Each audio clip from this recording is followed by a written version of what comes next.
If your textures keep repeating like this, you can fix them in seconds. This is the texture we'll be using for the floor. And even if seems okay, the first thing to do is always check that it's actually usable. We can do this immediately in Photoshop using the pattern preview option. And here we can see a problem right away. There's a difference in brightness within the texture, a slight gradient that makes repetitions immediately visible. To fix this, we'll use a simple technique. It's actually quite old, but still extremely effective. We apply a high-pass filter, starting from a very high value, reducing it just enough to flatten the lightning without losing details. At this point, the image will be slightly darker, so to compensate we add an exposure layer at +1, set to screen mode. Now we have the same texture but without the lighting inconsistency we saw before. Let's activate pattern preview to verify.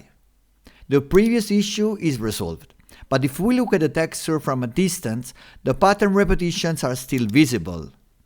And up close these small seams appear, so it's not perfectly seamless yet. We'll resolve this issue directly in Corona. Now let's open 3ds Max, Cosmos, and in Materials, select Generate. This feature uses AI from Chaos to automatically create a complete material, including roughness and bump channels, starting from a single diffuse texture. We load the texture into Image section, select Smart Pattern. Then in the settings, we set the resolution to 2K and leave the rest as default. Then we click Generate. After a few seconds, the material is ready. From the UV drop-down menu, we can see the tiled material, and in the model view, we can see it applied to different types of surfaces. And with the interactive settings, we can also control the impact of the roughness map on the material. Once we are satisfied with the result, we click Download, save it with a name, and apply it directly to the surface. But let's explore what the AI created. Here we find an automatically generated node network. However, we shouldn't just use it as it is, we need to adapt it.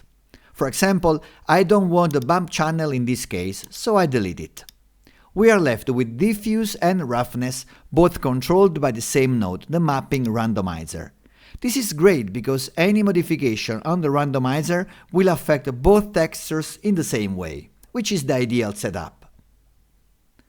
Let's start the real-time render, and we can notice how the repetitions previously seen in Photoshop, even if not excessive, still create repetitive patterns. So let's isolate the floor for a faster real-time preview. And to clearly show how the randomizer's effect is on the floor, we'll use the same textures but with a red border I added on purpose. We start by setting a rotation along the z-axis from 0 to 10. And as we gradually increase it, we can see the mapping randomizer blending the texture across the surface. If we reload the original texture, we can see that the result is perfect and no repetitions are visible anymore.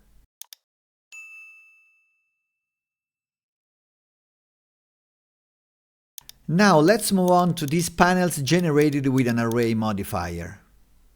Here too we have a single texture, but if we apply it as it is, the result will be an obvious repetition, and we have the same tiling issue we saw before but with a different look. In theory, we could solve this manually, just slightly scale texture and use the UVW map to move it along X and Y for each panel, creating manually these variations, which is exactly what the randomizer does, but automatically, making it applicable even in much more complex scenarios. So let's isolate the panels and observe it in real time. Then we insert a randomizer node into the diffuse channel.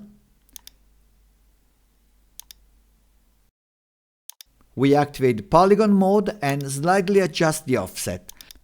Notice how each variation changes the texture distribution, completely breaking the repetitive pattern. Now we set the variations between -0.2 and 0.2 on both the x and y axis. And now that the distribution is more balanced, let's look at the final result.